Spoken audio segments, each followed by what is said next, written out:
दोस्तों शुरू करने से पहले डिस्क्लेमर कि वीडियो सिर्फ और सिर्फ एजुकेशनल पर्पस के लिए इन्वेस्टमेंट एडवाइस आपको यहाँ पे नहीं दी जाती है। तो वीडियो को देखकर आप सीख सकते हो और इन्फॉर्मेशन को ले सकते हो। शुरू करते हैं आज के बाजार के साथ में। देखिए आज के दिन भी गिरावट के साथ में क्लोजिंग हुई है। 166 पॉइंट्स की मंदी है। परसेंटेज में देखिए तो 0.66% नीचे 24,890 यानी 25,000 को निफ्टी तोड़ चुका है। अब देखिए हाई निफ्टी ने 25,100 के आसपास लगाई थी। लो की बात करें 24,878 के आसपास का लो है। तो निफ्टी ने गिरावट आज इस तरह से दिखाई है कि कोई भी रिकवरी देखने को नहीं मिली है। इंट्राडे में बिल्कुल कंसिस्टेंट तरीके से निफ्टी नीचे गया है, जो कि काफ़ी नेगेटिव है इंडिकेशन। निफ्टी बैंक को देख लेते हैं, यहाँ पे 145 पॉइंट्स की गिरावट है। मिड कैप की बात करें तो 1% के आसपास नीचे है। स्मॉल कैप आधे % की मंदी दे चुका है। एडवांस और डिक्लाइन को देखें तो मैक्सिमम जो कंपनीज है उनके स्टॉक्स नीचे आके ही बंद हुए हैं। तो काफ़ी खराब सिचुएशन आज के दिन मार्केट में देखने को मिली है। सेक्टर्स को भी देख लेते हैं तो सब कुछ लाल निशान में। आईटी, रियल्टी, फार्मा, ऑटो सब नीचे आके बंद हुआ है। अब देखिए निफ्टी के अंदर मैंने आपको कल बताने की कोशिश की थी, सिखाने की कोशिश की थी टेक्निकल्स के हिसाब से कि निफ्टी बेयर्स के चपेटे में आ चुका है। थंबनेल पे भी आपने देखा होगा और यहाँ पे टेक्निकल व्यू के अंदर आप देख सकते हैं कि बेयर्स अब होल्ड करें निफ्टी को। पिछले 5 दिन से कंटिन्यूसली मार्केट गिर रहा है। निफ्टी रिवर्स हो चुका है, जिसमें निफ्टी ने जो तेजी बनाई थी वो 50% जो तेजी है वो जा चुकी है। अब सिग्नल कितना है? डाउनसाइड की भी यहाँ पे बात की जा रही है 24,700 की। ऐसा कुछ नहीं है कि आपको बेचना है 24,700 के लिए। ये जो भी कॉल्स देते हैं उसका मतलब ऐसा कुछ नहीं होता है कि ब्लाइंडली आपको ये सब चीज़ें करनी होती है और ऐसा ही होगा। ऐसी कोई बात नहीं होती है। जस्ट हम एक यहाँ पे डेटा देख रहे हैं कि क्या कुछ एक्सपर्ट्स बताने की कोशिश करें और टेक्निकली एक्सपर्ट्स निफ्टी को कहाँ पे देखते हैं। ठीक है, अपन सीखते हैं आगे चल के चार्ट को देख के कि क्या सिचुएशन अभी के समय बाजार की बन रही है। तो गिरावट के पीछे का रीजन ये है कि यूएस इंडिया के बीच में जो ट्रेड टॉक है उसका कोई भी आउटकम अभी तक निकला नहीं, ना ही कुछ पॉजिटिव सिग्नल देखने को मिले हैं। एफआईज के आउटफ्लो कंटिन्यूसली चल रहे हैं। पिछले 3-4 दिन से 3,000 करोड़ के आसपास की बिकवाली एफआईज ने की है और उसकी वजह से आप देखोगे ना तो यहाँ पे मार्केट नीचे है। सेकंड, एक्सपेक्ट अब किया जा रहा है कि Q2 की जो जीडीपी ग्रोथ है इंडिया की वो डेंट कर सकती है, यानी खराब आ सकती है। तो ये कारण है मार्केट के गिरने के पीछे का। अब देखिए Q2 में जो जीडीपी ग्रोथ है इंडिया की वो अच्छी नहीं आएगी, ऑब्वियस है।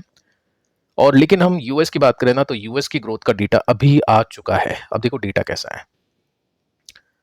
यूएस की जो इकोनॉमी थी वो खराब करी थी, लेकिन वो अब रिबाउंड हो चुकी है। जीडीपी सरपास कर चुकी है फोरकास्ट को विद 3.8% की ग्रोथ। इसका मतलब कितना है? यानी 3.8% से यूएस की जीडीपी बढ़ चुकी है। यानी यूएस अच्छा कर रहा है और इंडिया खराब कर सकता है। देखो ये परसेंटेज इंडिया का इससे तो अच्छा ही आएगा, ऑब्वियस है, क्योंकि जो इकोनॉमी का जो साइज है वो इंडिया का काफ़ी कम है यूएस के कंपैरिजन में। लेकिन डेटा देखा जाता है एक्सपेक्टेशंस के साथ में, तो इंडिया की एक्सपेक्टेशंस भी ज़्यादा होगी यूएस के कंपैरिजन में। तो देखते बीट कर पाता है इंडिया या फिर नहीं। बाकी यूएस की बात करें तो यस, यूएस ने आज इसको बीट कर दिया है। सो सिंपली आप देख सकते हैं एक्सपेक्टेशन थी 3.3% की, लेकिन यहाँ पे डेटा आ चुका है 3.8% का। तो यूएस की इकोनॉमी ने बहुत अच्छा परफॉर्म किया। तो जैसा दोस्तों ट्रंप चाह रहे थे वैसा ही कुछ देखने को मिल रहा है कि इंडिया को डी ग्रोथ, यानी डी ग्रोथ नहीं बोल सकते लेकिन हम ये बोल सकते हैं जो ग्रोथ का पेस था वो कम होगा, वैसा ही होगा, ऐसी एक्सपेक्टेशन से मार्केट की। और यूएस की बात करें तो यूएस की जो ग्रोथ है वो अच्छी खासी आती हुई देखने को मिली है। इसी वजह से आप देख सकते हैं कि अभी के समय जो फंड मैनेजर्स हैं, यूट्यूबर्स भी हम बोल सकते हैं, वो यूएस मार्केट के स्टॉक्स में इन्वेस्ट करने की बातें कर रहे हैं। देखो अच्छी बात है, यूएस के मार्केट के स्टॉक्स के अंदर इन्वेस्ट करना अभी के हिसाब से बहुत अच्छा है। लेकिन आगे के हिसाब से अगर हम देखें तो जो स्टॉक्स अभी के समय अच्छा नहीं कर रहे, जैसे इंडिया अभी के समय अच्छा नहीं कर रहा, लेकिन जब ये चीज़ें प्ले होगी, चेंज होगी, तो डेफिनेटली वहाँ पे अच्छा पैसा बनेगा। तो डिपेंड करता है अपने पोर्टफोलियो को डाइवर्सिफाई इन्वेस्टर किस तरह से करता है उसके ऊपर। कुछ ऑप्शंस अपने पास में है, कुछ ईटीएफ्स अपने पास में है, कुछ फंड्स अपने पास में होते हैं, डायरेक्ट स्टॉक्स इन्वेस्ट करने के ऑप्शंस भी होते हैं। यूएस में अगर किसी को करना है उसके ऊपर भी अपन बातचीत करते रहते हैं। अब देखिए दोस्तों यहाँ पे निफ्टी की सिचुएशन को देख लेते हैं। तो निफ्टी को देखने चले तो यहाँ पे आप देखोगे तो ये टॉप था, ये टॉप था और अब इसी को निफ्टी ने टॉप बनाया है। तो ये एक रेसिस्टेंस है जो निफ्टी ने अभी लिया और उसके बाद में वीकली चार्ट के ऊपर आप देख सकते हैं ये खराब वीक। इसको मैं डे चार्ट के अंदर कन्वर्ट करूँ तो पिछले कुछ दिनों से कंटिन्यूसली गिरावट को हम देख पा रहे हैं। अब देखो यहाँ पे सपोर्ट क्या बन सकता है, जैसे मैंने आपको कल भी कहा था कि कुछ और दिन हमको देखना पड़ेगा कि कैसा निफ्टी करेगा। तो यहाँ पे तो फ्री फॉल है, मतलब पिछले 3-4 दिन से या 5-6 दिन से तो कंटिन्यूसली गिरावट चल रही है। तो फिर हम एक्सपेक्ट कर सकते हैं कि ये जो सपोर्ट है, हो सकता है ये अगला सपोर्ट का काम करे। ठीक है, ऐसा नहीं होगा कि यहीं पे गिरेगा निफ्टी 24,700 जैसे उन्होंने बोला है, ट्रेडर्स ने बोला, एक्सपर्ट्स ने बोला ऐसा होगा। जस्ट अपन एंटिसिपेट कर सकते हैं, अपनी रिसर्च कर सकते हैं। आपकी रिसर्च हो सकता है अलग हो, मेरी रिसर्च हो सकता है अलग हो। अब देखो गैप कितना है। अगर मैं इसमें पॉइंट्स की बात करूं तो 382 पॉइंट्स, जैसे निफ्टी 166 पॉइंट्स गिरा है। अगले सपोर्ट में 382 पॉइंट्स का गैप है। अगर मैं इसके परसेंटेज में देखूं तो 1.54 यानी 1.5% के आसपास का ड्रॉप इसमें देखने को मिलता है। देखते हैं दोस्तों यहाँ तक पहुंचेगा नहीं पहुंचेगा। आपको क्या लगता है, आपके हिसाब से क्या हो सकता है, आपकी स्टडी क्या कहती है, आप नीचे कमेंट करके बता सकते हैं। अब देखिए, जैसा कि मैं आपको बता चुका हूं काफी पहले से कि मार्केट कैसा भी हो, मार्केट अगर बेयर मार्केट है तो कहीं ना कहीं आपको ऐसी अपॉर्चुनिटीज मिलेगी, इन्वेस्टर्स को ऐसे चांसेस मिलेंगे, या ऐसे कुछ कंपनीज मिलेगी, ऐसे कुछ सेक्टर्स मिलेंगे जो बुल मार्केट के अंदर हो गए, जो अच्छा कर रहे हो गए। अब कौन कौन से सेक्टर्स है जो मैं आपको बता चुका हूं, जो हम देख चुके हैं। देखो, डेटा सेंटर है, ईएमएस, सेमीकंडक्टर, ठीक है। उसके साथ में हम बोल सकते हैं ऑटोमोबाइल, उसके साथ में हम बोल सकते हैं ग्रीन एनर्जी। तो ये कुछ सेक्टर्स हैं जो अच्छा कर रहे हैं ऐसे टाइम पे, ठीक है। तो अगर इन्वेस्टर के पास में वो कंपनीज हैं तो डेफिनेटली मार्केट अभी नीचे है, लेकिन वो कंपनीज पोर्टफोलियो को ऊपर लेकर जाने में हेल्प कर रही होगी, ठीक है। जैसे कुछ कंपनीज को देखते हैं, अगले वीडियो में कुछ कंपनीज को देखेंगे जिनके स्टॉक्स नीचे गए हैं, तो दोनों तरह से स्टडी यहाँ पे कंप्लीट होगी। स्टार्ट करते हैं फर्स्ट कंपनी से, जिसका नाम है नेटवेब, 6% की तेजी है।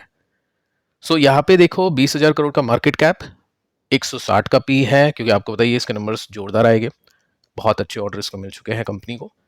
साथ में आप देखोगे ना तो ये मार्केट का डायरेक्शन ऐसा तो नहीं है, मार्केट का डायरेक्शन ऐसा है, लेकिन यहाँ पे स्टॉक इस तरह से चल रहा है। अगर आप वॉल्यूम्स के ऊपर ध्यान दोगे तो अभी वॉल्यूम अच्छे आ रहे हैं, यानी यहाँ पे भी इन्वेस्टर का फोकस अभी इसमें बना हुआ है। होता क्या है कि अच्छे वॉल्यूम आए, उसके बाद में ड्राई हो गए, अच्छे वॉल्यूम आए, ड्राई हो गए, अच्छे वॉल्यूम ड्राई, ये वॉल्यूम, ये ड्राई। लेकिन अभी वॉल्यूम ड्राई होने का नाम नहीं ले रहे। देखते दोस्तों, यहाँ पे एक ब्रेकआउट तो मिला है, अब आगे चल के कितनी तेजी इसमें बनेगी। इसका मतलब यह है कि जिनके पास में है वो शांति से बैठते हैं ऐसी कंपनीज में, क्योंकि मार्केट की जो डाउन साइड है उसको ये प्रोटेक्ट करके चलते हैं और अपसाइड को कैप्चर करते हैं। सेकंड जो कंपनी है इसी सेक्टर से बिलोंग करती है, कंपनी का नाम है E2E नेटवर्क्स, 3% की तेजी इसमें बनी है। बहुत जुड़ी कंपनी है, 6,000 करोड़ का मार्केट कैप है, 165 का पी रेशियो अब इसका है, ठीक है। वो भी 160 के आसपास, ये भी 160 के आसपास। आगे चलते इसने ग्रोथ बहुत अच्छी दी, 5 साल में 2,213% के रिटर्न्स कमा के दिए हैं। चार्ट के पैटर्न को देखोगे तो अनंत राज की तरह चार्ट आपको इसका देखने को मिलेगा, जिसमें यहाँ पे एक ब्रेकआउट इसमें मिल चुका है। अगर इसमें ऑल टाइम हाई के बीच में गैप को कैलकुलेट करें तो 64% का गैप इसमें देखने को मिलेगा। ऐसा नहीं यहाँ तक पहुंचेगा नहीं पहुंचेगा, जस्ट मैं आपको बता रहा हूँ कि किस तरह से स्टडी हम कर सकते हैं कंपनीज के स्टॉक्स पे। मार्केट अभी ब्रेकडाउन कर रहा है, लेकिन ये कुछ कंपनीज है जो ब्रेकआउट करी है। तो मोमेंटम के लिए या फिर हम अभी के लिए, अभी के हिसाब से देखें या करंटली देखें कौन कौन सी कंपनीज के नंबर्स अच्छे आ रहे हैं, प्रॉफिटेबल कंपनीज है, ग्रोथ पर्सपेक्टिव से, तो यही कंपनीज आपको देखने को मिलेगी। इसके बाद में देखिए ग्रीन एनर्जी के अंदर आइनॉक्स ग्रीन एनर्जी ने अच्छा किया, 5% की तेजी। अब कमेंट्स में आपके देखता रहता हूँ कि केपीआई ग्रीन भी इसी सेगमेंट से है, क्यों नहीं चल रहा है उसके ऊपर भी बात करते हैं आगे चल के। बाकी देखिए हर कंपनी नहीं चलती एक साथ, कभी कुछ कंपनी चलेगी, कभी कुछ कंपनी चलेगी, डिपेंड करता है टेक्निकल्स में इंडिकेशन क्या है, उसके हिसाब से दाव खेलना होता है। अब जैसे यहाँ पे आप देखोगे ना तो 7,000 करोड़ का मार्केट कैप है इसका, 192 का पी रेशियो है। और इसमें देखिए हुआ क्या था, इन्फॉर्मेशन मैंने आपको दी थी अगर आपको याद होगा तो, कि कंपनी करंटली काम करिए 5 गीगावाट की एसिड के ऊपर, लेकिन कंपनी चाहती है इसको 17 गीगावाट बनाना। तो न्यूज़ अच्छी थी इसकी। साथ में अगर आपने देखा होगा यहाँ पे कुछ बातचीत हमने की थी कि पिछले कुछ हफ्तों में जो तेजी बनी है उसकी वजह से इसको यहाँ पे ब्रेकआउट मिला। ब्रेकआउट के बाद में ये सुपर बुलिश हो गया और अभी जो गैप है वो ओनली 9% का रह चुका है, क्योंकि आज अच्छी तेजी इसमें बनी है। तो टेक्निकल्स की स्टडी आपको आनी चाहिए और उसके हिसाब से कंपनीज को आपको प्ले करना आना चाहिए। देखो ऐसा तो होगा नहीं कि हर कंपनी के स्टॉक के अंदर आप इन्वेस्ट कर लोगे, कुछ कंपनीज आपसे छूटेगी, कुछ कंपनीज आपके पास में खराब भी आएगी, लेकिन अगर आप टेक्निकल्स और फंडामेंटल्स के साथ में जाओगे तो कुछ ना कुछ अच्छी कंपनीज आप निकालोगे भी। और इसका मतलब ये नहीं है केपीआई ग्रीन नहीं चल रहा है या कोई ऐसी कंपनी नहीं चल रही जिसके फंडामेंटल स्ट्रांग है तो वो कंपनी खराब हो चुकी है। देखो शॉर्ट टर्म ट्रेडर है, खराब है वो कंपनी आपके लिए, क्योंकि ट्रेंड ही नेगेटिव है। डेली बेसिस पे अगर आप पूछते रहोगे ये कंपनी अच्छा नहीं करी तो बेचना होता है ऐसी कंपनीज को, ऑब्वियसली, क्योंकि आपका पैसा नहीं बनेगा।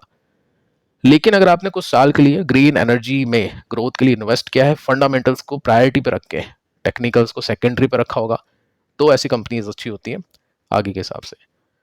अब देखिए दोस्तों, एक और कंपनी है के ई आई इंडस्ट्रीज। यहाँ पे हम ग्रीन सेक्टर की बात करें, डेटा सेंटर की बात करें, टेक की बात करें, डिफेंस की बात करें, वायर एंड केबल की रिक्वायरमेंट होती है। 1.61% की तेजी इसमें बनी आज के दिन, और इसका जो मार्केट कैप है 52 के आसपास का पहुंच चुका है। आपने नोटिस किया है कि पॉली कैप ने ऑल टाइम हाई को छू लिया है।